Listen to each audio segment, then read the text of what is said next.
नमस्कार, good morning. आज हमारा सेशन 23 है और कल इरफान खान साहब चले गए, आज ऋषि कपूर साहब चले गए। आज एक्चुअली तो मेरा मन बिल्कुल नहीं था कि मैं कुछ बात करूं, बस खामोश रहूं, चुप रहूं, अपने में रहूं। लेकिन ये जो बड़े बड़े लोग हैं जिनसे हमने सीखा है या जिनको हमने देख देख के अपनी ज़िंदगी के कुछ पल सजाए हैं, उन लोगों ने ही सिखाया है that show must go on. तो जैसा मैंने कल ही अनाउंस कर दिया था कि मैं इरफान खान साहब के बारे में बात करूंगा। आज सुबह जब उठा, मैं उन्हीं की एक फ़िल्म देख रहा था, इरफान खान साहब की एक फ़िल्म देख रहा था, और तभी अचानक बीच में न्यूज़ आई that we lost Rishi Kapoor also. मैं सोचने लगा, मैं इस बारे में मैं थोड़ा वैसे भी सेंसिटिव आदमी हूँ, मुझे चीज़ें अफेक्ट कर जाती है, तो इस विषय में भी मैं सोचने लगा कि ये क्या हो रहा है संसार में। मतलब एक तो पेंडेमिक इतना बड़ा जिसमें हम बहुत सारे इंसानों को खो रहे हैं, बहुत लोग मर रहे हैं, हमारी ज़िंदगी बिल्कुल जेल जैसी हो चुकी है, हमको अपने घर में ही रहना है। उसके ऊपर से ऐसे बड़े बड़े कलाकारों का चले जाना, ये मुझे लग रहा है कि मैं इस बारे में अपने आप के अंदर मेरी चर्निंग चलती रही तो मुझे समझ में आया कि जो जो कुदरत है या जिसने हमको बनाया है, और जो ईश्वर जिसको हम कहते हैं, अल्लाह, भगवान, ऊपर वाला, जो भी आप नाम दे दे, जिस सुप्रीम बीइंग ने हमको बनाया है, वो मुझे लगता है कि बड़े बड़े सिग्नल्स दे रहा है। तो उनको हमको समझना चाहिए। हमको, जो हमारा साइंस कहता है, सो कॉल्ड साइंस कहता है कि हम एनिमल्स के चेन में या इकोलॉजी के चेन में हम ह्यूमन सबसे ऊपर हैं। इंसान की जो जात है वो सबसे ऊपर है। क्यों? क्योंकि हमको दिमाग मिला हुआ है, जो दिमाग कुछ सोच सकता है, क्रिएट कर सकता है। और हो क्या गया कि हमने हमारे दिमाग का, मुझे लगता है, गलत इस्तेमाल करना शुरू कर दिया। नेचर ने हमको बनाया था इस हिसाब से ताकि हम नेचर के अकॉर्डिंग अपने आप को अडेप्ट कर लें, लेकिन हम करने लगे कुछ उल्टा। हम नेचर को अपनी तरह अडेप्ट करवाने की कोशिश करने लगे, हम उसको मोल्ड करने लगे, हम उसको मरोड़ने लगे, हम उसको तोड़ने लगे।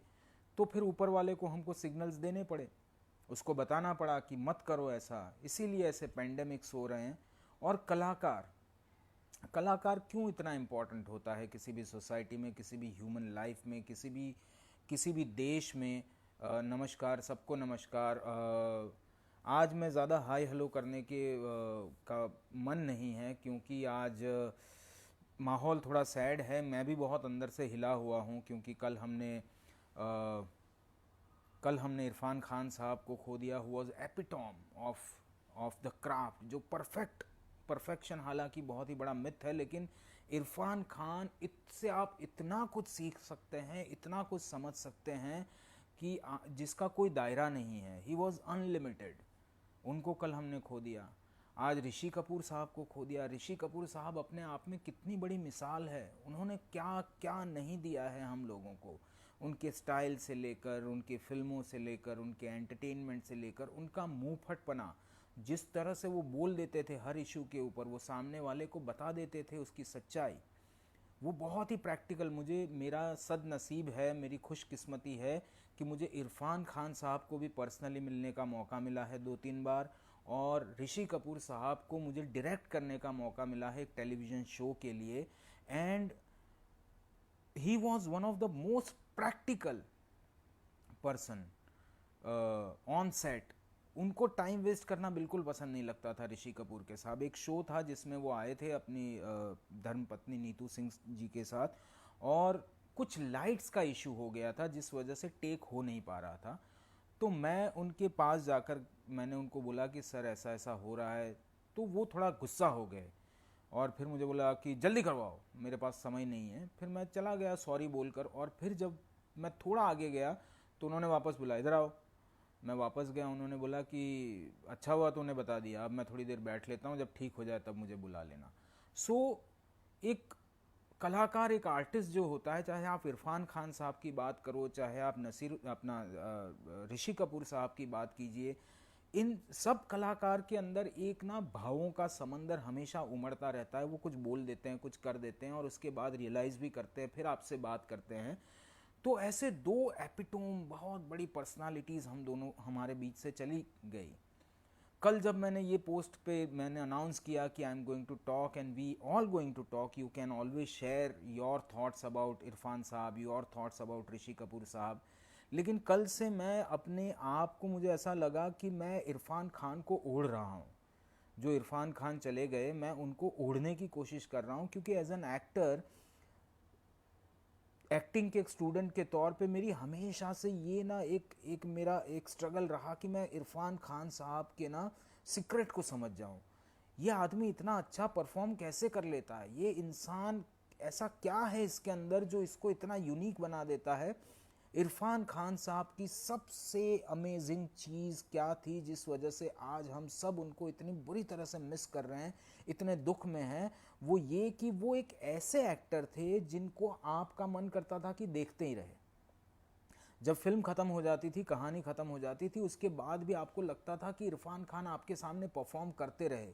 वो एक क्वालिटी थी जो आपको इरफान खान की तरफ अट्रैक्ट करती है, आपको उनसे बांध कर रखती है। और मैं being a student of acting, I always try to understand that what is it that making him so unique.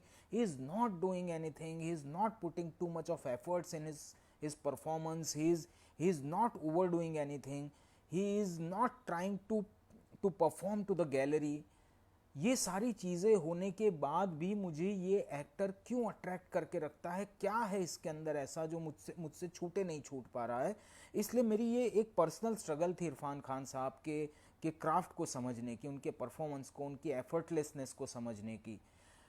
और वो स्ट्रगल, मुझे लगता है मुझे कल उसका एक जवाब मिला जब मैंने बहुत सारे उनके इंटरव्यूज़ देखे। मैंने कल से लेकर आज तक मैं उनकी 3 फिल्में देखी। और मैं कॉन्स्टेंटली उड़ने की, मैंने जैसे कहा कि मैं इरफान खान को उड़ने की कोशिश कर रहा था कि मैं मुझे कल बात करनी है उनके बारे में। मैंने इमोशन में आके मैंने पोस्ट तो डाल दिया कि अगर एक्टिंग के सेशंस में कर रहा हूँ और इरफान खान जैसा एक महान एक्टर हम सबके बीच से चला जा रहा है और मैं उनको बिल्कुल नोटिस ही ना करूँ, उनके बारे में सिर्फ श्रद्धांजलि देकर मैं आगे निकल जाऊँगा, तो ये फेयर नहीं होगा। क्योंकि इरफान खान को मैं अपना आइडल मानता हूँ। मैं मानता हूँ कि एक बहुत सुंदर घटना हुई कल कि मैं जब अपना लैपटॉप लेके इरफान खान साहब के बारे में पढ़ रहा था, उनके इंटरव्यूज़ सुन रहा था, उस समय मेरी बेटी 8 साल की है, छोटी सी है। उसको अभी क्राफ्ट और एक्टिंग और ड्रामा और थिएटर और फिल्म्स के बारे में बस देखना पता है, उसके अलावा उसको ज़्यादा पता नहीं है। और मैं कोशिश भी करता हूँ कि वो अपना बचपन जिए, बाद में ये सब पता करें। लेकिन कल उसने मुझे आकर पूछा कि एक एक्टर ना बहुत ईर्ष्यालु होता है। एक एक्टर को जब कहा जाए कि वो एक्टर क्या आपसे बेटर है, तो आप हमेशा कहते हो कि नहीं, मैं उससे इन मामलों में ठीक हूँ। लेकिन जब जब इरफान खान साहब के मैं फ़ोटोज़ और उन सब से देख रहा था, तो मेरी बेटी ने आकर पूछा कि ये कौन है, तो मैंने उनको बताया कि ये इरफान खान साहब हैं, मेरे सीनियर हैं नेशनल स्कूल ऑफ ड्रामा से। उन्होंने बोला आपके दोस्त हैं? मैंने बोला नहीं, मेरे दोस्त नहीं हैं, पर मैं उनसे बहुत प्रेम करता हूँ, मैं जानता हूँ, मैं उनको उनके अभिनय को बहुत पसंद करता हूँ। तो मेरी बेटी का एक नेचुरल सवाल आया कि इरफान खान साहब आपसे अच्छे एक्टर हैं। और इंस्टिंक्टिवली मेरे मन से जवाब निकला, मेरे से बहुत महान, बहुत बड़े एक्टर है। मैं तुरंत नतमस्तक हो गया। और ये देखकर मेरी बेटी थोड़ी सी शॉक्ड भी हुई कि ये मेरे पापा जो किसी, मतलब हम जब बात करते हैं अपने बच्चों से, तो मैं कहता हूँ कि मैं इतना अच्छा कर सकता हूँ, मैं ये कर सकता हूँ, वो कर सकता हूँ, जो होगा सो होगा। लेकिन बच्चों के दिमाग में बाप की इमेज एक हीरो वाली होती है, उनको लगता है कि इससे महान कोई आदमी नहीं होता है। लेकिन कल मेरे मन से इंस्टिंक्टिवली मेरे हाथ जुड़ गए, क्योंकि वो इरफान खान साहब की पर्सनालिटी में वो सब है, वो ऐसे हैं। फिर मैं उनके जीवन के बारे में समझने लगा। मैं जानता था थोड़ा बहुत उनके बारे में, वो नेशनल स्कूल ऑफ ड्रामा कब गए, नेशनल स्कूल ऑफ ड्रामा में उनका कैसा स्वभाव था, उनके बारे में बहुत सारी बातें सुनी हुई है। लेकिन कल मैं और खंगालने लगा कि यह आदमी इस ग्रेटनेस तक कैसे पहुंचा, ये आदमी इतना बढ़िया कैसे परफॉर्म कर लेता है, इतना इतना मुझे एंगेज कैसे रख सकता है, वो सारे जो सवालों के जवाब थे उनमें से कुछ सवालों के जवाब मुझे कुछ हद तक कल मिले हैं। तो सबसे पहले तो इरफान खान के जीवन को समझना बहुत ज़रूरी है, तभी वो आदमी एक ग्रेटनेस के पीछे एक इंसान होता है। वो ग्रेटनेस कहाँ से आई? तो वो ग्रेटनेस आई टोंक से, वो ग्रेटनेस आई जयपुर से, वो ग्रेटनेस आई टायर के बिजनेस से, वो ग्रेटनेस आई उनके पिताजी के साथ अपने रिलेशनशिप से। एक बहुत ही सुंदर वाकया उनके बारे में पता चला कि इरफान खान साहब के पिताजी शिकार के बहुत शौकीन थे, क्योंकि वो नवाबी परिवार से थे, नवाब फैमिली से थे, और वो शिकार करने जाते थे। उनका टायर का बिजनेस था पिताजी का, तो उन्होंने टायर का बिजनेस ऑटो रन पे कर दिया था। तो वो इरफान खान को हमेशा अपने साथ ले जाते थे शिकार करने के लिए। तो इरफान खान कहते थे कि पिताजी मैं बंदूक चला सकता हूँ, लेकिन मैं किसी जानवर को मार नहीं सकता हूँ। That is the sensitivity which makes you a great actor, which makes you a great human being. आपकी जो वो सेंसिटिविटी है, आप समझ रहे हो कि एक सामने वाला जीव है, उस जीव को अगर मैं गोली चलाऊंगा तो वो मर जाएगा, उसका जीवन उजड़ जाएगा। तो वो नेचुरल इंस्टिंक्ट उनके अंदर था, और उस नेचुरल इंस्टिंक्ट की वजह से, उस नेचुरल सेंसिटिविटी की वजह से वो इमोशंस को, किरदारों को बहुत ध्यान से समझ पाते थे। जैसे मैं कल एक अमितोष नागपाल नाम के मेरे एक जूनियर है नेशनल स्कूल ऑफ ड्रामा से, अमितोष नागपाल बहुत अच्छा लिखते हैं, बहुत बेहतरीन एक्टर है, बहुत अच्छे प्लेस करते हैं। तो वो लिख रहे थे, तो एक बार इरफान खान साहब ने उनको बुलाया कि आप आ जाओ, और उनको जाकर मिले। तो खान साहब ने उनको कहा कि आप बहुत अच्छा लिखते हैं, आपके बारे में मुझे पता चला है। तो उन्होंने कहा मुझे पता चला, हाँ मैं लिखता हूँ। तो उन्होंने कहानी सुनाई, फिर कहानी के बारे में बात हुई। लेकिन उस पूरे पोस्ट में, अमितोष के पोस्ट में, मुझे सबसे इंटरेस्टिंग बात लगी कि इरफान खान साहब की आंखें मुझे भीड़ में भी ढूंढ लेती थी। उसने किस्सा बताया कि मैं कहीं भीड़ में था, वो गाड़ी से जा रहे थे और अचानक उन्होंने गाड़ी का शीशा नीचे उतारा और कहा अमितोष आ जाओ। इसको हम कोइंसिडेंस भी कह सकते हैं, लेकिन एक एक्टर जो इतना बिजी है अपने काम में, जो जब आप बड़े एक्टर बन जाते हैं, जब आप बड़े स्टार बन जाते हैं, तो आपके पास बहुत काम होता है करने के लिए, आपके पास समय नहीं होता है, आपके आसपास टीम्स होती है। सब कुछ होने के बाद भी आपका शेड्यूल कोई और डिज़ाइन कर रहा होता है, आप कॉन्स्टेंटली लगे हुए होते हो। ऐसे माहौल में भी अपनी गाड़ी की खिड़की से बाहर नज़र रख पाना एक बड़ा एक्टर ही कर सकता है। Why? Because he is always looking for the life, he was always looking for the characters. उन्होंने बहुत खूबसूरत, बहुत ही बेहतरीन ज़िंदगी जी है। जैसे उन्होंने अपने जयपुर के एक्सपीरियंस के बारे में बताया है कि जयपुर में थिएटर करते करते उनको एक समय पे इरफान खान साहब को लगने लगा कि मैं भर गया हूँ, अब इसके आगे क्या, मैं क्या डिस्कवर कर लूँगा यहाँ पे। तो ये सेंस हो जाना, ये पता चल जाना कि मुझे जितना यहाँ से हासिल करना था उतना मैं कर चुका हूँ, अब इसके आगे जाना, ये भी वही इंसान कर सकता है जो अंदर से बहुत सेंसिटिव है, जो लाइफ को समझता है। मुझे लगता है इरफान खान साहब ने लाइफ को बहुत करीब से समझा है। जैसे कल वो अपनी नानी, मैंने एक इंटरव्यू में देखा कि वो अपनी नानी के किस्से बता रहे थे। वो कह रहे थे कि एक छोटा बच्चा, 10-12 साल का बच्चा, ये के समय की वो बात कर रहे थे। उस समय की बातें याद रहना एक अपने आप में बहुत बड़ी चीज़ है। तो वो बता रहे थे कि नानी के घर जब मैं जाता था, I used to feel very secured. अब ये इमोशन जो है, फीलिंग बीइंग सिक्योर्ड, ये इसको समझ पाना उस उम्र में, ये भी बहुत बड़ी बात है। उसके बाद उन्होंने अपनी मदर के साथ अपने रिलेशनशिप के बारे में बताया। उन्होंने बताया कि मेरी मदर जो है, वो उनके साथ मेरा रिश्ता हमेशा अपोजिट रहा, 36 का रहा, क्योंकि मैं जो करता था उसको वो अलग बोलती थी। मैंने जब मुंबई आने की बात कही तो उन्होंने कहा तुम मुंबई नहीं जाओगे, मुंबई मुझसे मेरे अपने परिवार वाले छीन लेते हैं, छीन लेता है वो शहर। आखिरकार हमसे खान साहब छीन गए। अभी बहुत बहुत बाकी था उस इंसान के अंदर, अभी बहुत ऐसी चीज़ थी जो वो हमको सिखा सकते थे। अभी तो उन्होंने बस टिप ऑफ आइसबर्ग जिसको कहते हैं, उतना ही हमारे सामने परफॉर्म किया था।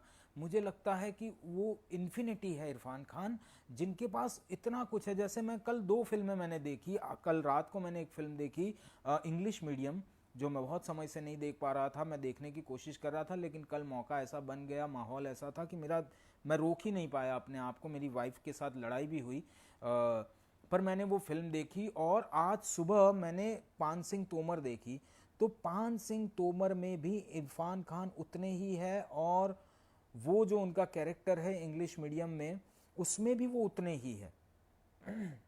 चंपक के कैरेक्टर में, चाहे चंपक हो चाहे पान सिंह तोमर में, इरफान खान उतने ही है, लेकिन उससे बहुत ज़्यादा वो दोनों कैरेक्टर्स हैं उनके अंदर। बहुत छोटी छोटी डिटेल्स में उन्होंने ज़िंदगी देखी है, कैसे इतना बड़ा आदमी ग्रेट कैसे बन सकता है। जैसे उन्होंने किस्सा बताया कि मैं हमेशा ये मेरी कोशिश रही कि कभी मेरी माँ का मुझे अप्रिसिएशन मिल जाए, कभी मेरी माँ मेरे सर पे हाथ रख दे। मैं कोशिश भी करता था लेकिन वो पता लगा लेती थी कि ये ऐसे ही आया है। तो ये अपनी माँ के साथ के रिलेशनशिप में उनकी एक खोज थी कि मुझे कभी मेरी माँ अप्रिशिएट कर दे, कभी मेरी माँ पसंद कर ले। इस सेंसिटिव ये समझने के लिए भी आपको अंदर से बहुत सेंसिटिव होना पड़ेगा। उसके बाद वो मुंबई आ गए। मुंबई में आकर उन्होंने सलाम बॉम्बे जैसी फिल्म की। सलाम बॉम्बे में उनको बहुत अच्छा कैरेक्टर था लेकिन एडिट टेबल पे कट गया। उसके बाद उनकी टेलीविज़न में जर्नी चलती रही। टेलीविज़न के बारे में मुझे याद आया कि चंद्रकांता नाम का एक सीरियल आता था जिसमें वो एक कैरेक्टर करते थे। मैं चंद्रकांता सीरियल सिर्फ इसलिए देखता था क्योंकि उसमें इरफान खान है। वो कहाँ से आता था, वो अट्रैक्ट कर लेना, वो लोगों को अपने अंदर शामिल कर लेना विदाउट कुछ किए, वो एफर्टलेसनेस, वो आप अगर उनकी बनेगी बात सीरियल देखेंगे तो आपको उसमें भी देखने को मिलेगा। लेकिन इरफान खान साहब की हमेशा ये स्ट्रगल रही टेलीविज़न के दौरान, क्योंकि टेलीविज़न में बस आपको बोलते रहना है। इरफान खान साहब की बहुत सारी फिल्मों के बारे में बता रहे हैं, चॉकलेट, सलाम बॉम्बे, उसके बाद उनकी बहुत सारी फिल्में मुझे भी पता है, मदारी, इंग्लिश मीडियम, बिल्लू बार्बर। उन मतलब हर फिल्म में फिल्म की कहानी कुछ भी हो, फिल्म का नरेटिव कुछ भी हो, फिल्म की स्टोरी कुछ भी हो, फिल्म की टेकिंग कैसी भी हो, शॉट्स कैसे भी हो, लेकिन Irfan Khan had that quality जो आपको अट्रैक्ट करके रखती थी, आपको एंगेज करके रखती थी। उस क्वालिटी का भी एक वजह थी। वो वजह मुझे कल समझ में आई।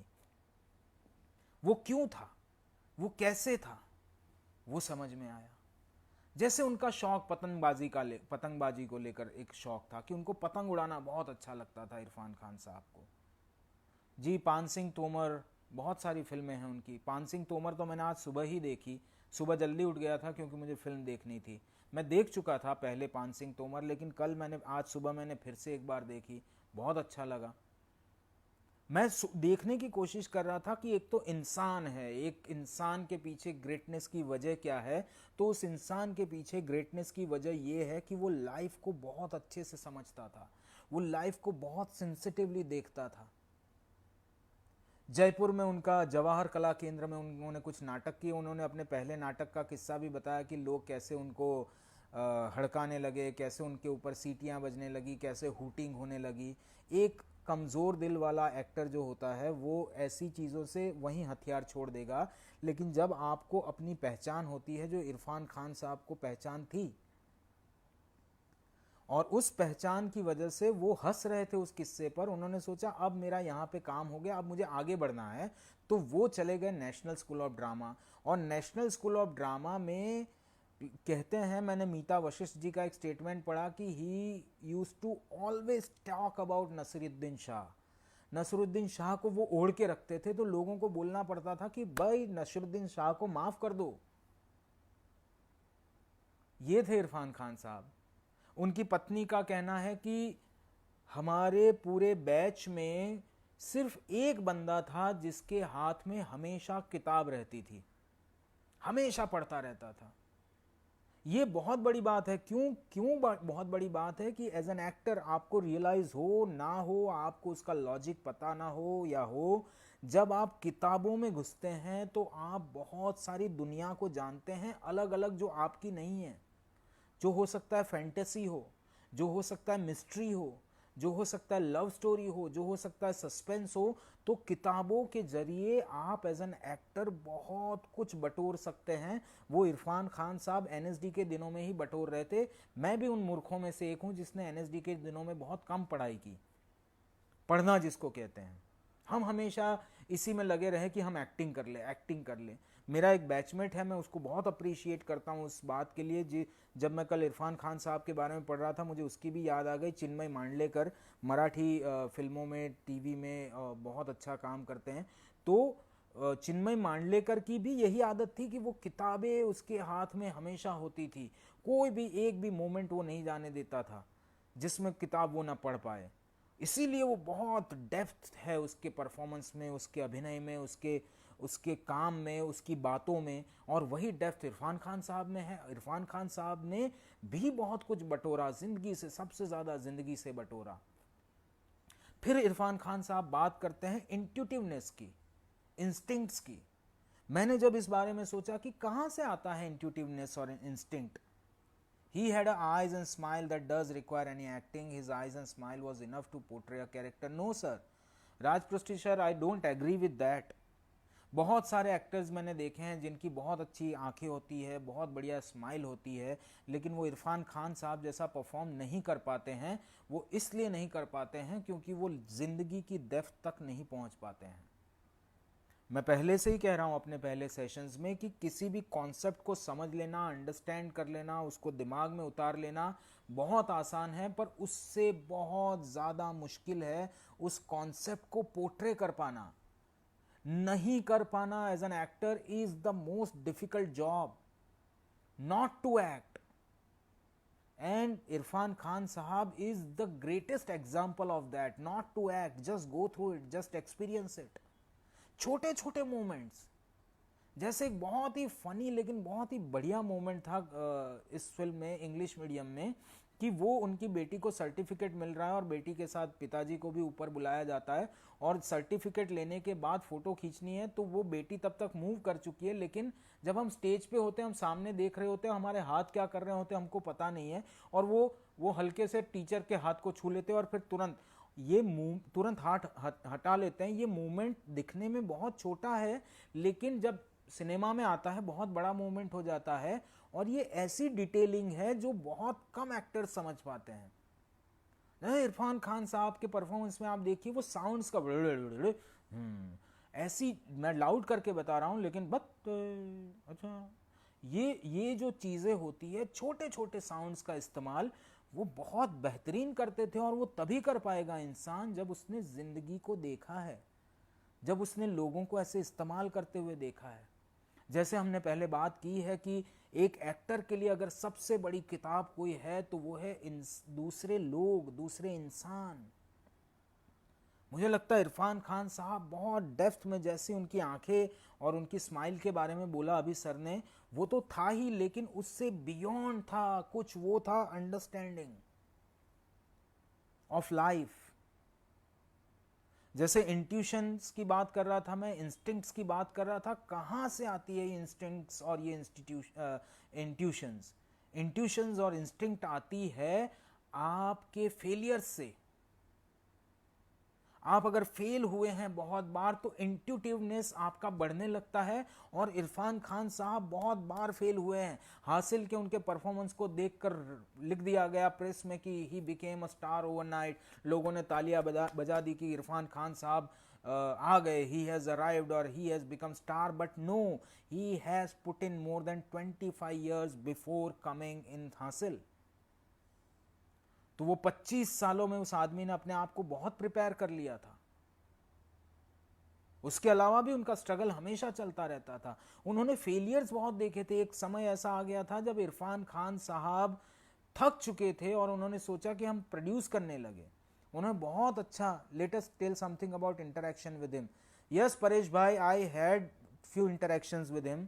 First, when I met him, when it was Rajpal Yadav's marriage party, तो मैंने तब जो इंटरेक्शन मेरा उनके साथ हुआ वो इंटरेक्शन बहुत इंटरेस्टिंग है।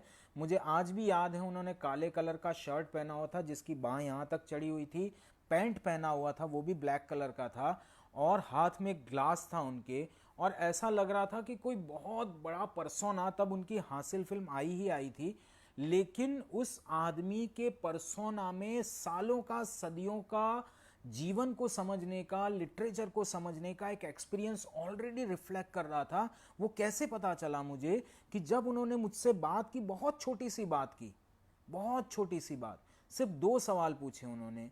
पहला सवाल कि तुम्हारा नाम क्या है।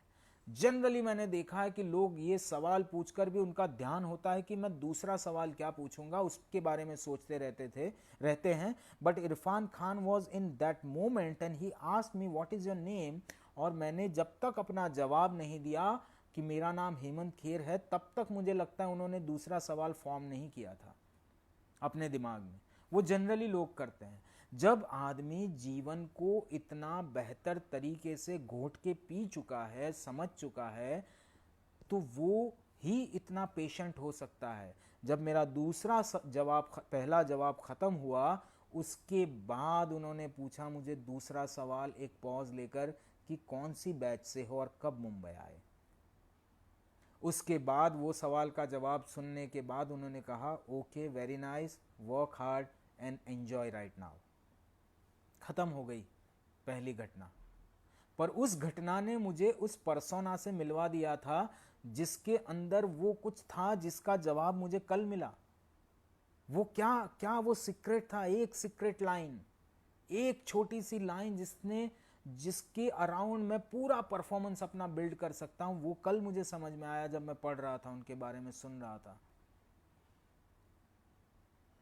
दूसरा इंटरेक्शन मेरा इरफान खान साहब के साथ तब हुआ जब मैं एक छोटे उस्ताद नाम के शो का क्रिएटिव डायरेक्शन और राइटिंग कर रहा था। स्टार प्लस का शो था। उस शो में वो अपनी एक फिल्म को प्रमोट करने के लिए आए थे। मुझे फिल्म तो याद नहीं है, लेकिन उस फिल्म में कंगना रनावत भी थी। अब वो फिल्म मुझे एग्जैक्टली याद नहीं है, पर उस समय मैं उनसे मिलने के लिए गया। और हमारे एनएसडीएंस में ये एक परंपरा कह ले या ये एक संस्कार कह लें, हम जब भी एक दूसरे से मिलते हैं तो हम एक दूसरे को दादा कहते हैं और तुरंत अपने आप को इंट्रोड्यूस कर देते हैं कि हम आपके जूनियर्स हैं या आपके सीनियर्स हैं। तो मैंने भी जाकर कर दिया, और मेरा ये करना था और उनका कहना था बैठ। उन्होंने मुझे बिठा दिया और मुझसे सीधी बात की। उन्होंने कहा देख, मुझे पता है ये टीवी शोज कैसे बनते हैं, तुम लोग टीआरपी के लिए क्या क्या करते हो, लेकिन मैं सब करूंगा, एंटरटेन करूंगा, बातें करूंगा, जोक मारूंगा, लेकिन प्लीज मुझसे नचवाना मत। नचवाने से उनको परहेज था, नाचने से वो ऑब्वियस था क्योंकि वो नाच नहीं पाते थे। तो उन्होंने इतनी क्लैरिटी के साथ मुझे बोल दिया।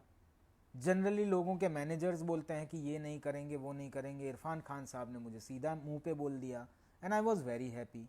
मुझे पता था, मुझे क्लैरिटी हो गई कि मुझे इनके साथ क्या करना है और क्या नहीं करना है।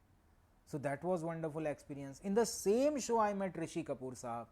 ऋषि कपूर साहब की भी यही क्लैरिटी थी। तो मुझे ऐसा लगता है कि एक लंबी रेस का घोड़ा वही एक्टर बनता है जिसके अंदर क्लैरिटी हो। जरूरी नहीं कि आप 1,00,000 चीजें इमेजिन करें, जरूरी नहीं है कि आप हजारों किलोमीटर लंबा अपना मटेरियल बनाएं। जरूरी ये है कि आपके अंदर क्लैरिटी कितनी है, आप क्या चूज कर रहे हो। ये इन सारे एक्टर्स से सीखने को मिलता है। इरफान खान साहब की क्लैरिटी पतंगबाजी को लेकर भी थी। जैसे आदमी जब पतंगबाजी करने या पतंग उड़ाने की बात करता है तो वो सोचता है कि मैं पतंग उड़ाऊंगा। उसको इमेजिन भी ऐसा होता है कि मैंने धागा पकड़ा हुआ और मैं पतंग उड़ा रहा हूं। इरफान खान साहब इससे एक स्टेप आगे थे। उन्होंने कहा कि मैं पतंग उड़ाता हूं तो मुझे मजा नहीं आता, लेकिन पतंग उड़ाने के साथ अगर किसी के साथ पेच लड़ाना हो, जब कटाकटी होती है, तब आनंद आता है। So he was clear about it. He was clear about his spaces कि कौन सी स्पेस में मुझे कैसा महसूस होता था, कौन सी स्पेस में मुझे कैसा नहीं महसूस होता था, कहाँ मुझे सिक्योर्ड फील होता था, कहाँ मुझे लगता था कि यहाँ से मुझे इतना हासिल करना है, उतना मुझे मिल गया है। फिर वो नेशनल स्कूल ऑफ ड्रामा आ गए। तो नेशनल स्कूल ऑफ ड्रामा में भी कहते हैं कि नसीर साहब को हमेशा वो ओढ़े रखते थे, नसीर साहब के आगे वो बात ही नहीं करते थे।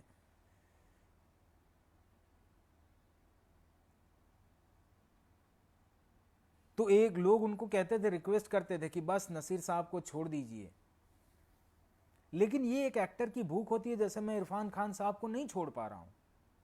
मैं आज इसलिए इतनी बातें कर रहा हूं उनके बारे में, मैं पहले के सेशंस में भी उनका नाम कई बार ले चुका हूं, लेकिन आज इतनी बात कर रहा हूं उनके बारे में क्योंकि कल वो चले गए हमको छोड़कर। कल वो जो एक्टिंग में एक एक्टिंग के क्राफ्ट में जो इंसान जितना रिसर्च हो चुका है, जितना प्रैक्टिस में है, उससे कुछ कदम, कुछ किलोमीटर आगे ले जा सकता था और आगे ले जा सकता था हम अभिनेताओं को, अभिनय सीखने वालों को। वो इंसान कल चला गया। जो नहीं करने की कला सिखा सकता था, फिर भी सब हो रहा है क्योंकि अंदर तो सब है, अंदर ऐसा वॉल्केनो चल रहा है। और उनके एक बहुत ही इंपॉर्टेंट चीज जो मैं इरफान खान साहब के बारे में बताऊंगा कि छोटे से छोटा शॉट हो, बड़े से बड़ा शॉट हो, छोटे से छोटा सीन हो, बड़े से बड़ा सीन हो, उनका बैक हो, उनका फ्रंट हो, चाहे कुछ भी हो, इरफान खान साहब 100% उसमें होते हैं, to give 100%। Like for example, आपका रिएक्शन ऐसा है जहां पे आपको कुछ नहीं करना है, वो भी 100% करना है, कुछ नहीं करना। वो इरफान खान साहब करते थे। अपने हाथ, उनका एक हाथ, अगर ध्यान से देखा हो तो उनका एक हाथ जो है वो हाथ इंजर्ड है, वो ऐसा टेढ़ा रहता है इस तरह से। पर वो देखिए अपने डिसएडवांटेज को एडवांटेजेस में कैसे कन्वर्ट किया जाता है, वो कोई इनसे सीखे, इरफान खान साहब से सीखें। उनका एक हाथ टेढ़ा था, लेकिन अगर आप कोई फिल्म दिखा दें जिसके अंदर वो हाथ दिख जाए, he used to always keep his hand like this.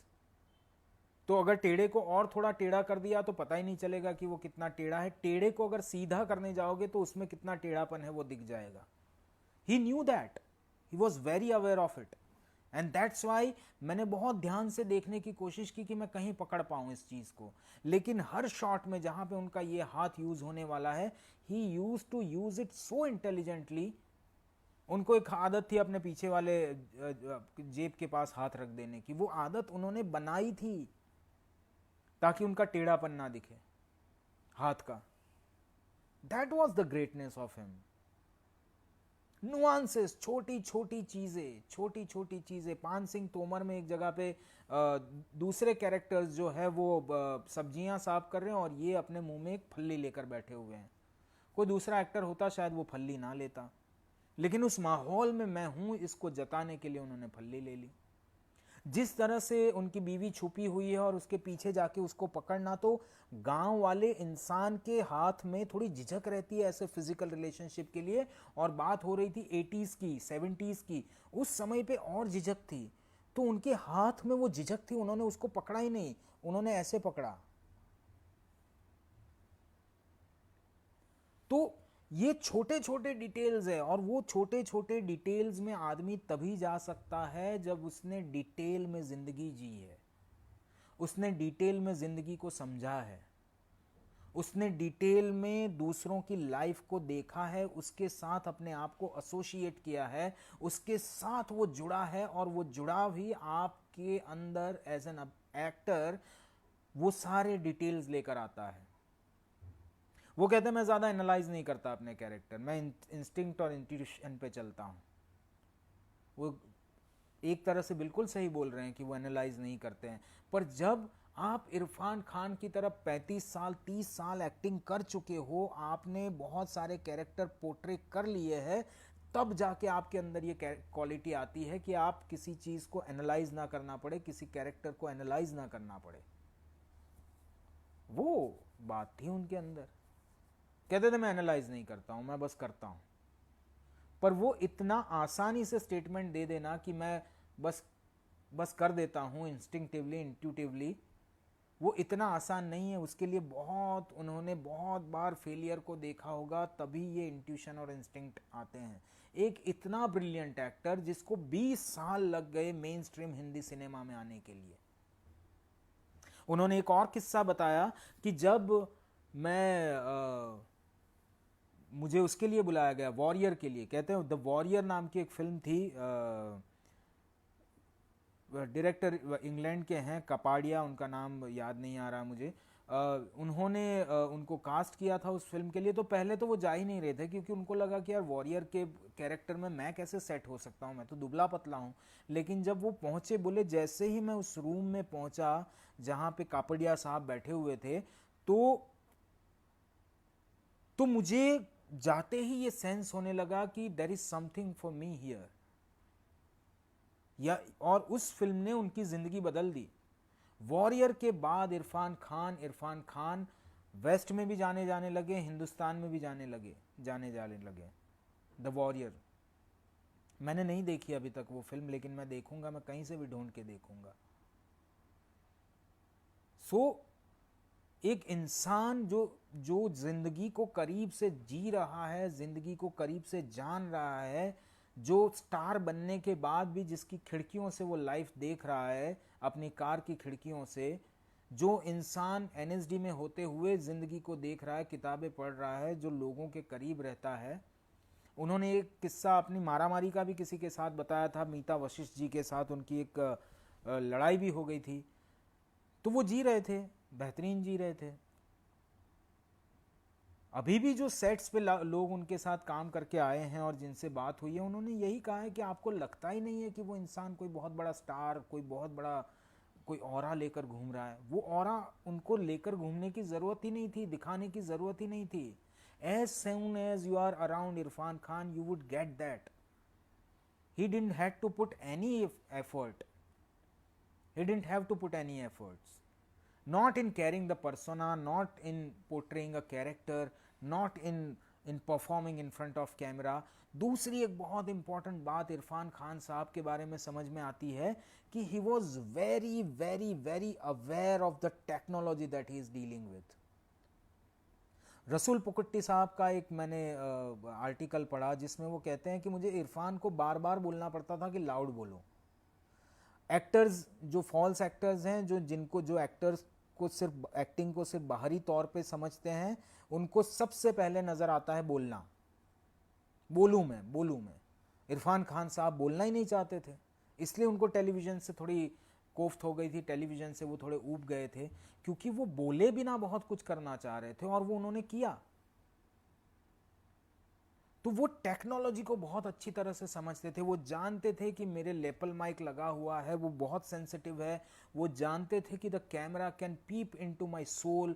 वो जानते थे कि मैं आंख को इतना उठाऊंगा तो क्या होगा, मैं नज़र को इतना घुमाऊंगा तो क्या होगा, मैं चेहरे को टिल्ट करूंगा तो क्या होगा, मैं किस तरफ से कैमरा मुझे देख रहा है, वो सब जानते थे। ही वॉज वेरी अवेयर। जैसे पान सिंह तोमर में मुझे एक एग्जाम्पल याद आता है, उनकी on screen you could see his eyes only and you could see the change in his eyes. He was looking at the reporter, जो राजेश कालरा साहब ने कैरेक्टर किया है, और वो उनको सवाल पूछ लेते हैं कि आप डकैत कब बने। So there is a flick in his eyes, just eyes, and you see that what the hell you are talking about. मैं डकैत नहीं हूं, मैं बागी हूं।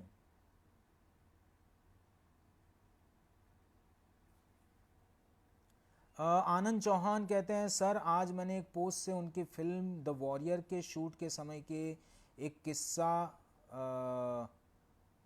सुना है, उन्होंने बांटूंगा, जो हमारे शहर जैसलमेर में उसके आगे मुझे पढ़ने में नहीं आ रहा है आनंद चौहान। जो भी किस्सा है आप मुझे बताइए, मैंने नहीं पढ़ा है, लेकिन मैं कोशिश करूंगा कि बाकी सबके साथ भी शेयर करूं।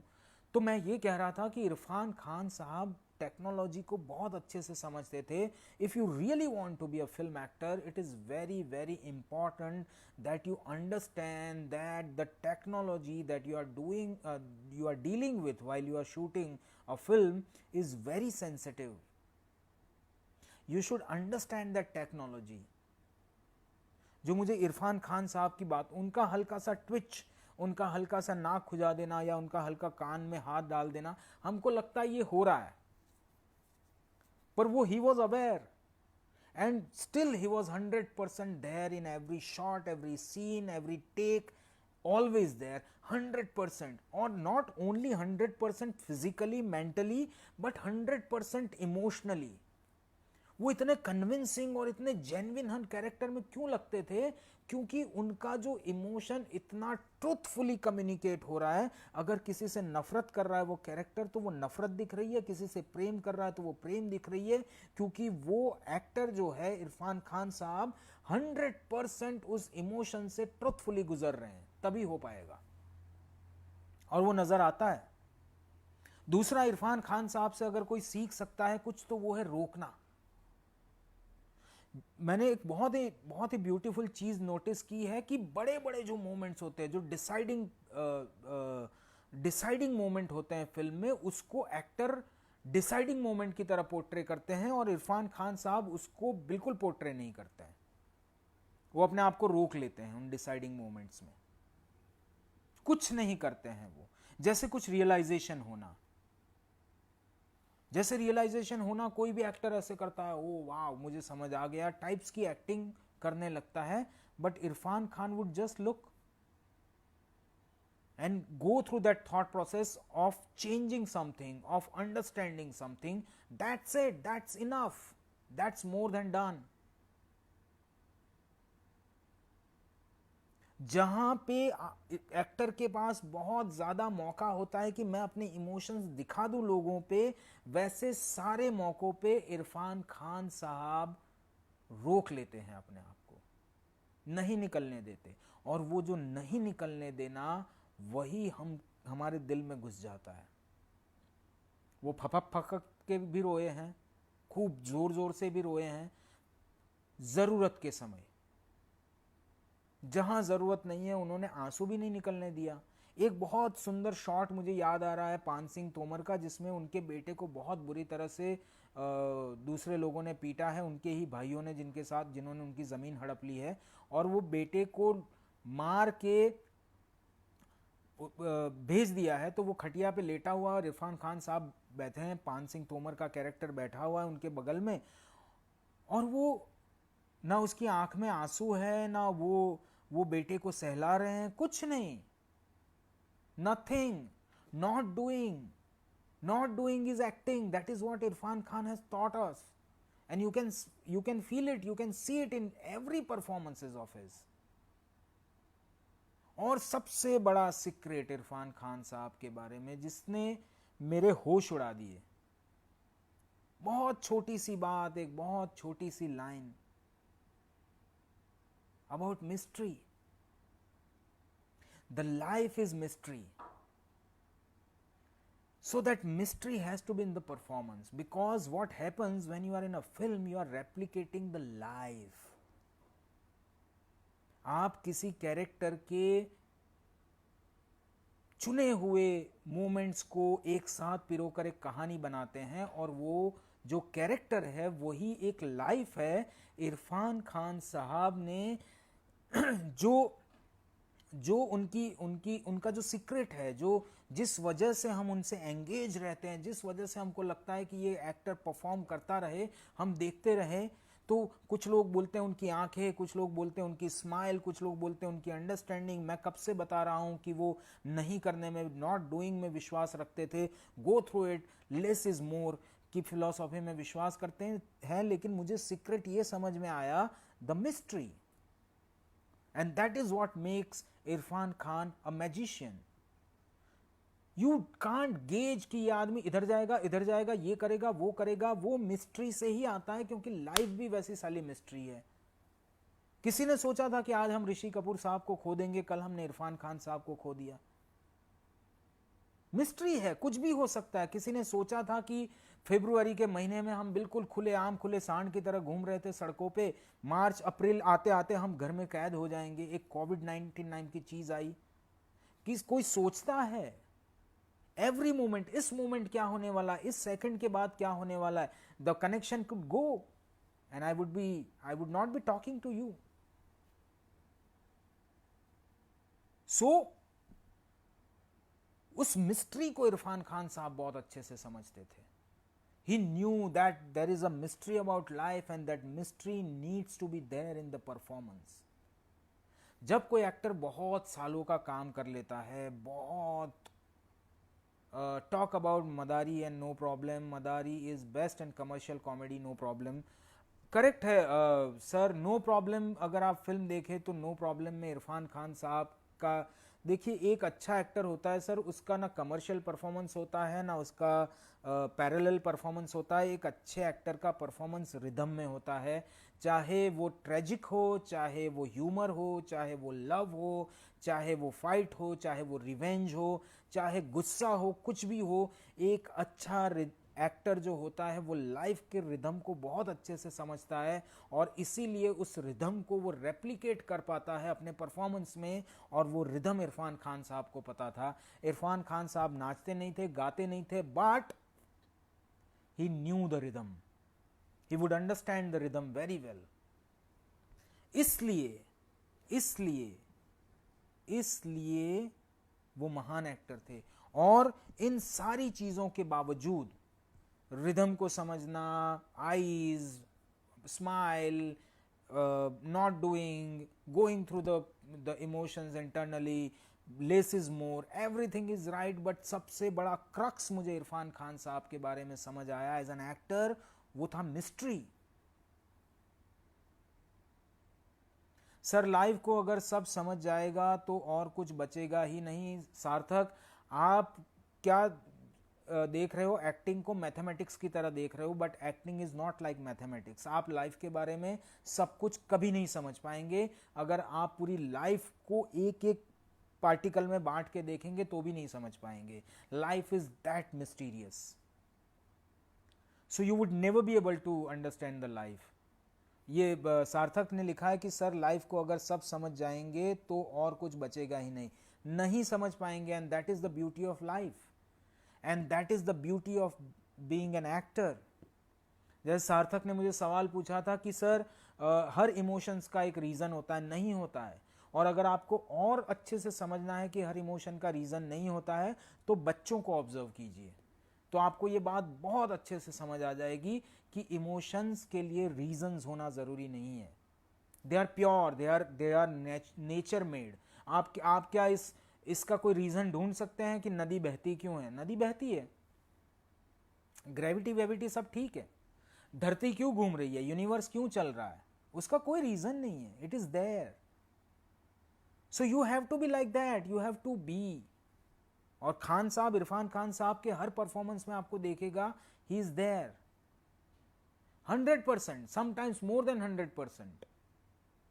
अगर वो साइलेंट बैठे हुए हैं, चुप बैठे हुए हैं, बहुत सारी जगह पे मैंने उनके क्लोजअप्स को नोटिस किया कि उनका क्लोज शॉट लगा है, एक बहुत ही इंपॉर्टेंट मोमेंट है, and he just looks at something and the job is done. Why the job is done? Because he is going through the emotions correctly, he is going through the thought process. उनके दिमाग में thought चल रहा है उस समय, और इस सिंप्लिसिटी में आने के लिए बहुत टाइम लगता है। इतना आसान नहीं है कि आप कैमरा लगा हुआ है, यूनिट खड़ा हुआ है, डायरेक्टर बोलता है एक्शन और आप खट से आपका कैरेक्टर का थॉट प्रोसेस और कैरेक्टर का इमोशन चलने लगता है, नहीं होता है। मैं कर चुका हूं अभिनय, मैंने देखा है, बहुत मुश्किल है, और इसीलिए आपके परफॉर्मेंस में फॉल्सनेस आ जाती है। ये लोग महान इसलिए है क्योंकि ये कॉन्स्टेंटली अपने आप को सुधारते रहे। जो मैंने काइजेन की बात कही थी, कॉन्स्टेंट इंप्रूवमेंट। मैं चाहे कितने भी लेक्चर दे दूं, मैं कितनी भी बातें कर लूं एक्टिंग की, लेकिन मैं अच्छा एक्टर नहीं बन पाऊंगा अगर मैं कॉन्स्टेंटली अपने आप को इंप्रूव करने के लिए पुश नहीं करता रहूंगा। इट इज वेरी इंपॉर्टेंट, और वही चीजें आपको इरफान खान साहब में देखने को मिलती है। He was always looking to improve himself. वो टेलीविजन में बहुत पैसा मिलता है, वो टेलीविजन के बहुत बड़े स्टार हो गए थे, वहीं रुक सकते थे, वो नहीं रुके। वो प्रोड्यूसर बन गए थे, और प्रोड्यूसर बनने के बाद उन्होंने जो अपना सारा बचा हुआ पैसा प्रोडक्शन में लगा दिया था, उसके बाद उनको मिली फिल्म द वॉरियर, जिसमें उनको पैसा कम मिलने वाला था। तो उनकी पत्नी आई बहुत ही उदास होकर कि अब क्या करें यार, हमने सारा पैसा तो उसमें लगा दिया प्रोडक्शन में, अब वो टेलीविजन का बिजनेस कैसे आगे चलाएंगे। तो उन्होंने कहा भूल जाओ, क्योंकि वो इंसान जान चुका था कि यहां से मेरी जर्नी नई शुरू हो रही है। तो 20 साल के बाद भी एक आदमी अगर इतना एक्साइटेड है अपनी जर्नी, नई जर्नी को शुरू करने के लिए, तो आप सोच सकते हैं कि वो इंसान कितना क्लोजली लाइफ को जी रहा है, कितना क्लोजली अंडरस्टैंड कर रहा है। And that is what the secret of his greatness as man, as human. That is the secret of his greatness, that he could understand the life because he has seen the life very closely, and he could understand the relationship. वो अपने पिताजी के साथ का relationship बहुत अच्छे से define करते हैं, अपने बच्चों के साथ, अपने माँ बाप के साथ, अपने भाई बहनों के साथ, अपनी नानी के साथ। वो बहुत ही बेहतरीन तरीके से हर रिश्ते को डिफाइन कर पाते हैं। वो आप तभी कर पाओगे जब आप लाइफ को समझोगे। तो the reason behind his greatness as human being was to live the life in detail and to understand it, and then read a lot the interpretation of life. When you read the book, it is the interpretation of life that you are reading. When you watch a movie, it is the interpretation of the life that you are watching. So he used to live the life completely and then understand the meaning of it, the interpretation of it, the life through books. Irfan Khan साहब हमेशा कहानियां ढूंढते थे rather than characters. वो जब किसी नए writer को मिलते थे तो वो कहते थे कि यार कहानी क्या है, और कहानी के बाद वो कैरेक्टर पे जाते थे। ऑब्वियसली कहानी कैरेक्टर की ही होती है, पर जब तक कहानी मजेदार ना हो कैरेक्टर भी मजेदार नहीं हो सकता है। तो वो सीक्रेट वो जानते थे। क्राफ्ट के बारे में मैंने बहुत कुछ बताया, उनके क्राफ्ट के बारे में, कैसे उन्होंने अपने डिसएडवांटेजेस को एडवांटेजेस में कन्वर्ट कर दिया, कैसे वो चाहते तो उनकी आंखों का बहुत बहुत ज़्यादा इस्तेमाल कर सकते थे, वो उन्होंने नहीं किया है। माफ़ कीजिएगा मुझे, वो उसको ओवरडू कर सकते थे, वो उन्होंने नहीं किया। वो जानते थे कि एक सेंसिटिव टेक्नोलॉजी के साथ मैं डील कर रहा हूँ, इसलिए वो पर्टिकुलर तरीके से परफॉर्म करते थे। एफर्टलेसनेस वहीं से आता था, नॉलेज से, अपने आसपास के माहौल के नॉलेज से, जानकारी से। और सबसे बड़ा secret about Irfan Khan that I could learn today is the application of mystery. The life is mysterious, so your performance needs to be more mysterious. और इसलिए हम इरफान खान साहब से एंगेज रहते थे, because there was sense of mystery in his every performance. चाहे वो comedy हो, चाहे वो ट्रेजिक हो, चाहे वो इमोशनल ड्रामा हो, चाहे कोई भी कैरेक्टर ले लीजिए आप। लाइफ ऑफ पाई का एक बंगाली आदमी, हासिल का एक यूपी का आदमी, राजस्थान का एक आदमी इंग्लिश मीडियम में, एक आदमी आपका पान सिंह तोमर कहीं मध्य प्रदेश, यूपी और राजस्थान के बॉर्डर के आसपास के इलाके का, सब कैसे सच लग सकते हैं? सब तभी सच लग सकते हैं जब इंसान को पता है कि मैं क्या कर रहा हूं। और इन सब के बीच में कॉमन फैक्टर है is the mystery. Very important.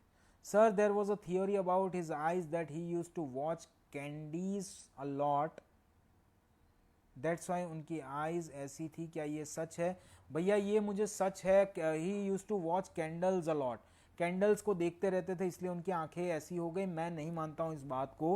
आप देखते रहिए, हो सकता है आपकी आंखें हो जाएं, पर that was just a joke. But candles देखते रहने से आंखें नहीं हो जाती। वो उनको नेचुरली वैसे आंखें मिली थी, बचपन में भी ऐसी ही थी उनकी। वो कैंडल्स देखने से आंखें बड़ी नहीं हो जाती, वो उनको नेचुरल वो चीज़ें मिली थी। जैसे उनकी स्माइल बहुत ही एंगेजिंग स्माइल थी, ऐसा लगता था कि वो स्माइल आपको अट्रैक्ट कर रही है। इनोसेंस था उस स्माइल में। और वो इनोसेंस भी कहाँ से आता है? जब आप इनोसेंस को समझो। हम लोग तो इतनी सारी चीज़ों में फंसे हुए हैं कि हम इनोसेंस से तो हज़ारों किलोमीटर दूर जा चुके हैं। अपने एज अ ह्यूमन बीइंग आपका एक अपना इनोसेंस होता है, उस इनोसेंस को समझना बहुत ज़रूरी होता है। मैंने सोचा था ये जब मैं कैरेक्टर परफॉर्म करने की बात होगी तब ये सारी बातें करूंगा। आज ये सारी बातें निकल रही है, कोई बात नहीं। इरफान खान साहब के नाम ये आज का सेशन डेडिकेटेड है, क्योंकि उनको हम डिस्कस कर रहे हैं। एक लीजेंड चला गया है, दुख है, लेकिन I am sure that we are going to celebrate him lot. As an actor he is the bible, अगर आप फिल्म में एक्टिंग करना चाहते हैं। इसलिए नहीं क्योंकि उन्होंने सक्सेस बहुत हासिल कर ली है। आप उनकी बनेगी बात देख लीजिए, आप उनको चंद्रकांता में देख लीजिए, आप उनको छोटे से छोटे रोल में देख लीजिए। उन्होंने बहुत छोटे छोटे रोल भी किए हैं।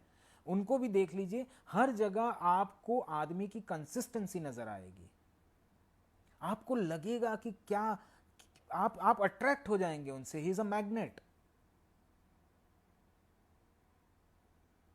आज हमने एक और लीजेंड को खो दिया, ऋषि कपूर साहब। ऋषि कपूर साहब जैसे, मैं हर एक्टर जो एक महान एक्टर होता है, बड़ा एक्टर होता है, अंश गुप्ता कहते हैं कैंडल्स को देख के तारक त्राटक करने से सिर्फ आई मसल पे कंट्रोल बढ़ता है, बट आंखें बड़े नहीं हो सकती। हो सकता है, मैंने कभी त्राटक किया नहीं है, so I don't know, but I am sure कुछ तो होता होगा। मैं हालांकि इतना मानता नहीं हूँ इन चीज़ों में, but you can do it if you believe it in and you understand it. Sir उनके कैरेक्टर्स हमेशा हमारे साथ रहेंगे, he will be always with us. Yes, he is always going to be with us, and because of technology we will be able to watch him again and again and we'll go through. I am just sad because कि वो जो magic आगे होने वाला था, जो बहुत कुछ हमको देने वाला था, वो मैजिक रुक गया है। दूसरे लीजेंड हमारे ऋषि कपूर साहब हमसे दूर चले गए। ऋषि कपूर साहब के बारे में भी मैं क्या बताऊं, मतलब मैं बहुत छोटी चीज़ हूं, मुझे ये बिल्कुल सूरज को दिया दिखाने जैसा है किसी बड़े आदमी के बारे में बात करते हुए। पहले तो मैं माफ़ी चाहता हूं अगर मैंने इरफान खान साहब के बारे में अगर कुछ अलग बोल दिया हो जो नहीं हो उनके जीवन में। मेरे अपने इंटरप्रिटेशन है। ऋषि कपूर साहब के लिए भी माफ़ी चाहूँगा अगर मैं कुछ बोलूं ऐसा। ऋषि कपूर साहब का कॉन्फिडेंस, उनका कन्विक्शन, कॉन्फिडेंस कैसा कि उन्होंने कहा था एक समय पे कि मैं मनीषा कोइराला की बेटी के साथ भी हीरो बन के आऊँगा। ये कितनी बहुत फनी बात है, बट ये कितनी बेहतरीन बात है। किस आदमी को कितना कॉन्फिडेंस है, कितना स्वयं से प्रेम है। जो खुद से प्रेम कर सकता है वही दूसरों से प्रेम कर सकता है, बाकी नहीं कर सकता है। जो हमको लगता है ना कि लोग हमारा भला करने के लिए बाहर घूम रहे हैं, वो एक्चुअली खुद का भला करने के लिए घूम रहे हैं, उनको पता ही नहीं है कि वो क्या कर रहे हैं। तो जो खुद को प्रेम नहीं कर सकता, जो खुद को लेकर कॉन्फिडेंट नहीं है, वो किसी और को कॉन्फिडेंस क्या देगा। तो ऋषि कपूर साहब के बारे में दो गुण मुझे बहुत ही अच्छे लगते हैं। एक तो उनका कॉन्फिडेंस, माशाल्लाह, वाह। मुझे कोई एक किस्सा बता रहा है आनंद सर, द वॉरियर्स के शूट के समय हमारा घर प्रोडक्शन हाउस ने किराए पर लिया था, सब लोग वहीं से काम करते थे, इरफान साहब वहाँ आते रहते थे। वाह आनंद, आप बहुत लकी हो, और मुझे बड़ी खुशी हुई ये जानकर कि आपका घर वॉरियर्स फिल्म के लिए इस्तेमाल हुआ है, और शायद हो सकता है वही पुण्य काम आ जाए और आप बड़े एक्टर बन जाएं। खैर, मैं बात कर रहा हूँ ऋषि कपूर साहब के बारे में। तो ऋषि कपूर साहब के बारे में जो सबसे बेहतरीन बात लगती है मुझे, वो है उनका कन्विक्शन। हर चीज को ऐसे गुड़ गुड़ गुड़ गुड़ गुड़ एकदम ही सॉफ्टली, एकदम ही इजीली, एकदम ही वो कहते हैं ना मस्का। चाहे वो बॉबी में हो, बॉबी से ही, मतलब बॉबी फिल्म आपने देखी हो, अगर मैंने देखी है, तो आपको ऋषि कपूर साहब और डिम्पल कपाड़िया से प्यार ना हो ये हो ही नहीं सकता है। अगर नहीं होता है तो आपको अपनी सेंसिटिविटी थोड़ी सी चेक करवानी चाहिए। तो कन्विक्शन, चाहे वो कोई भी कैरेक्टर कर रहे हो, आप 50 साल की उम्र में आपसे आधी उम्र की लड़की के साथ, 20 साल की लड़की के साथ आपके ऐसी स्टोरी है जिसमें आप उनके हीरो हो और वो आपकी हीरोइन है, इसको भी कन्विक्शन के साथ कर पाना बड़ा मुश्किल है। कन्विक्शन इतनी आसानी से आता नहीं है। हालांकि कपूर साहब फिल्म फैमिली में ही पैदा हुए, बचपन से करते रहे, उनको नेशनल अवार्ड भी मिला जोकर के लिए, पहली ही फिल्म में चाइल्ड आर्टिस्ट के लिए नेशनल अवार्ड मिल गया, वहीं से उनका कॉन्फिडेंस बूस्ट हो गया होगा। उसके बाद बॉबी ने तो इतिहास ही रच दिया, पूरी फिल्म मेकिंग की प्रक्रिया जो फिल्म स्टोरी टेलिंग में अचानक से बदलाव ले आई थी वो फिल्म। उसके बाद ऋषि कपूर साहब की आप कोई भी फिल्म उठा के देख लीजिए, his conviction was so powerful. वो जो भी कैरेक्टर करते थे वो बहुत ही कन्विंसिंगली करते थे। उनका डांस, उसका एक तरीका, वो हाथ में डफली, वो क्या होता है, एक बड़ा एक्टर जो होता है ना, वो अपने जितने डिसकम्फर्ट्स और अपने जितने फ्लॉज को समझता है, उतना ही वो अपने कंफर्ट्स और अपने एडवांटेजेस को भी समझता है। और वही शायद ऋषि कपूर साहब समझते थे। He played Kapoor and sons में उन्होंने कितने बेहतरीन दादाजी बने थे वो, खास करके वो जॉइंट मारने वाला सीन, वाव। सो ही, देखिए रेंज देखिए एक एक्टर का। एक फिल्म ऋषि कपूर और ये जिसमें वो विलन थे, जिसमें यार वही फिल्म अग्निपथ। अग्निपथ फिल्म में ऋषि कपूर साहब वाज विलन अपोजिट अपना ऋतिक रोशन। उस फिल्म में आपको उस आदमी से सच में नफरत होती है, उस कैरेक्टर से लगता है अरे यार ये क्या कर रहा है। और वही जब दादाजी बन जाते हैं कपूर एंड सन्स में, उनसे आपको उनके ऊपर सिंपैथी आती है। और वही आदमी जब बॉबी में होता है तो आपको उनसे मोहब्बत हो जाती है। और ये बड़ा वो इतनी आसानी से कर जाते हैं बड़े एक्टर, चाहे इरफान खान ले लीजिए, चाहे ऋषि कपूर ले लीजिए, चाहे दुनिया के सारे बड़े एक्टर्स ले लीजिए, वो इन चीज़ों को इतना आसानी से कर जाते हैं। इसलिए हमको लगता है कि बहुत आसान है, पर उतना आसान नहीं है। ये समझना बहुत ज़रूरी है। आसानी से कर जाना, एफर्टलेस परफॉर्मेंस कर देना, हमको क्योंकि दिखता है स्क्रीन पे कि ये बहुत एफर्टलेसली कर रहे हैं इसलिए बहुत आसान है, पर इतना आसान नहीं है। सबसे मुश्किल है एफर्टलेस होना, सबसे मुश्किल है अपने आप को कन्विंस्ड करना। जब तक आप कन्विंस्ड नहीं होंगे, ऑडियंस कभी कन्विंस्ड नहीं होगी। सो देर आर लॉट ऑफ, मैं इस बारे में घंटों घंटों बात करते रह सकता हूँ इन दोनों लीजेंड्स के बारे में, और ख़ास करके इरफान खान साहब के बारे में ज़्यादा, क्योंकि उनका मेरे साथ एक पर्सनल अटैचमेंट था। एक ही इंस्टीट्यूट के थे हम, तो वो एक लगाव होता ही है। दूसरा, जिस तरह की एक्टिंग का मैं दीवाना हूँ या जो मुझे अच्छी लगती है, वो उसके मास्टर थे। So I am very I can keep on talking about Irfan Khan, Rishi Kapoor Sahab and acting for hours and hours and hours, and you can get bored, but I could enjoy it throughout. लेकिन कुछ मोटी मोटी बातें मेरी तरफ से, ये छोटा सा आदमी हूँ, एक छोटी सी श्रद्धांजलि इरफान खान साहब को, ऋषि कपूर साहब को। ईश्वर से प्रार्थना करते हैं कि जहाँ भी ये दोनों लीजेंड्स होंगे, वहाँ भी एंटरटेन ही करेंगे, वहाँ भी कुछ नया सिखाएंगे ही। Yes, we lost them, but we have a great body of work that they have left behind. Irfan साहब और ऋषि कपूर साहब के बीच का कुछ कॉमन चीज़ जो आपको पता हो, मुझे पता है। मुझे प्रभाकर ने ये पूछा है कि इरफान खान साहब और इनके बीच का, ऋषि कपूर साहब के बीच में कॉमन क्या था, तो मैं अगेन वही बात कहता हूं, एफर्टलेसनेस, कन्विक्शन। ये हर ग्रेट एक्टर में कॉमन होगा प्रभाकर। जो भी महान एक्टर होगा, उस एक्टर के अंदर एक तो एफर्टलेसनेस होगा, कन्विक्शन होगा। राजपूती सर ने बहुत सारे नाम लिखे हैं ऋषि कपूर साहब की फिल्मों के, ये भी एक बहुत बड़ा डेडिकेशन है। जैसे कर्ज, रफू चक्कर, खेल खेल में, ज़माने को दिखाना है, अमर अकबर एंथनी, 2 दूनी 4, त्रिशूल, नसीब, करेक्ट। बहुत सारी फिल्मों में आपने उनको देखा होगा, और उन्होंने हर फिल्म में हमको एंटरटेन किया है, हमको नया सिखाया है। और as an actor they have left a great body of work behind us, to learn from it, to understand from it. और भी फिल्मों के नाम है, प्रेम रोग, तवायफ, दीवाना, सरगम फिल्म थी उनकी एक। तो दोनों एक्टर्स ने अपनी ज़िंदगी से हमें बहुत कुछ सिखाया है।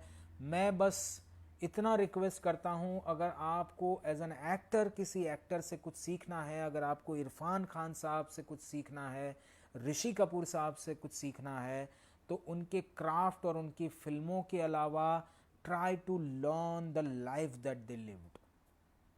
जो ज़िंदगी इरफान खान ने जी है, या जिस तरह से ज़िंदगी को समझा है, जिस तरह से ऋषि कपूर साहब ने अपनी ज़िंदगी जी है और ज़िंदगी को जिस तरह से समझा है, उसको अगर आप समझ जाएंगे, अगर आप एक्टर के पीछे जो पर्सन है उसकी लाइफ को पहले समझेंगे, सीखेंगे, तो आप उसके क्राफ्ट को बेटर समझ पाएंगे। जैसे मैंने इरफान खान साहब के बारे में बताया कि पूरा उनके क्राफ्ट का अगर क्रक्स आपको समझना है तो एक सेंटेंस है, and that is mystery. If you have mystery in life, you can have the mystery in your performance. वैसे ही ऋषि कपूर साहब से आप उनका कन्विक्शन, उनका कॉन्फिडेंस, उनका एफर्टलेसनेस ये सीख सकते हैं। उनका to continue the work and finish it, कर लेने वाला जो एटीट्यूड है, उनकी सच्चाई जो है। एक आप प्रभाकर ने अभी मेरे से एक सवाल पूछा था, वो सवाल का जवाब ये है कि सच्चाई दोनों के बीच में।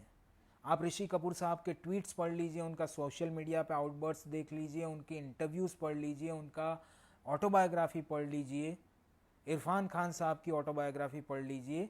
आपको दोनों के बीच में सबसे बड़ी सिमिलरिटी जो नज़र आएगी वो है सच्चाई।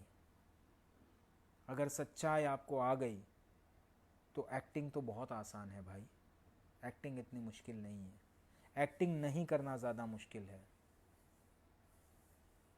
यस, बहुत शानदार एक्टिंग की थी ऋषि जी ने, movies like Mulk, Rajma Chawal, not out. Yes, hi Sunil, आज मेरा दोस्त, मेरा batchmate Sunil Kumar Ram Shetty Hudgi is first time live with us. Sunil, मुझे भी बहुत दुख है भाई तुम्हारी तरह। इरफान भाई के बारे में हम स्कूल में भी, नेशनल स्कूल ऑफ ड्रामा में भी खूब बातें करते थे, उसके बाद भी बहुत बातें करती थी। सो अगर सच्चाई हम, जैसे प्रभाकर मैंने बताया कि इरफान खान साहब के अंदर भी एक सच्चाई, ऋषि कपूर साहब के अंदर भी एक सच्चाई, अगर वो सच्चाई सीख जाओगे, वो सच्चाई न केवल दिखावे की सच्चाई, क्योंकि बहुत बार हम सब प्रिटेंडेंस में फंस जाते हैं, हम प्रिटेंड करने लगते हैं, हम सिर्फ दिखावा करने लगते हैं कि हम पर्टिकुलर काम कर रहे हैं। हम सच्चाई का भी प्रिटेंडेंस कर सकते हैं, तो उस प्रिटेंडेंस से अपने आप को रोकना बहुत ज़रूरी है। So my request to all of you who are on this journey with me of creating character and learning about the acting in front of camera, मैं आप सबसे रिक्वेस्ट करता हूँ कि अगर आप किसी भी एक्टर से सीखना चाहते हैं, चाहे वो इरफान खान हो, चाहे ऋषि कपूर हो, चाहे डेनियल डी लुइस हो, चाहे एंथनी हॉपकिंस हो, चाहे नवाजुद्दीन सिद्दीकी हो, चाहे अमिताभ बच्चन हो, चाहे मनोज वाजपेयी हो, चाहे कोई भी बड़ा एक्टर ले लीजिए, जैक्विन फोनिक्स हो, कोई भी बड़ा एक्टर, जिस एक्टर से आप सीखना चाहते हैं, पहले उस एक्टर की लाइफ सीखिए। चार्ली चैपलिन है, और इन सब की ऑटोबायोग्राफीज अवेलेबल है। बहुत आसान तरीका बता रहा हूँ एक एक्टर की लाइफ सीखने का। अगर उनकी लाइफ को सीख गए तो आप उनके क्राफ्ट को बहुत आसानी से सीख जाएंगे। बस इतना ही कहना चाहता हूँ। थोड़ा उदास हूँ, थोड़ा दुखी हूँ, मेरी बात अगर कोई गलत लगी हो, मैंने इन दो महान एक्टर्स के बारे में, महान अभिनेताओं के बारे में, लीजेंड्स के बारे में, ऋषि कपूर साहब और इरफान खान साहब के बारे में मेरे से अगर गलती से भी कोई गलत बात निकल गई हो तो उसके लिए भी मैं माफ़ी चाहता हूँ, और अपने हृदय से, अपने अभिनय के आत्मा से, अभिनेता के आत्मा से, अपने मन से मैं इन दोनों को श्रद्धांजलि देता हूँ। और मैं आज के सेशन में बाय नहीं कहूँगा। मैं चाहता हूँ 11 लोग देख रहे हैं, जो आगे भी देखें, जिस समय आप ये वीडियो देखें, ये कर लीजिएगा। हम 30 सेकंड, 1 मिनट का एक मौन रखेंगे, and then I will be offline. I want you to be part of this. Let's pray for this departed souls.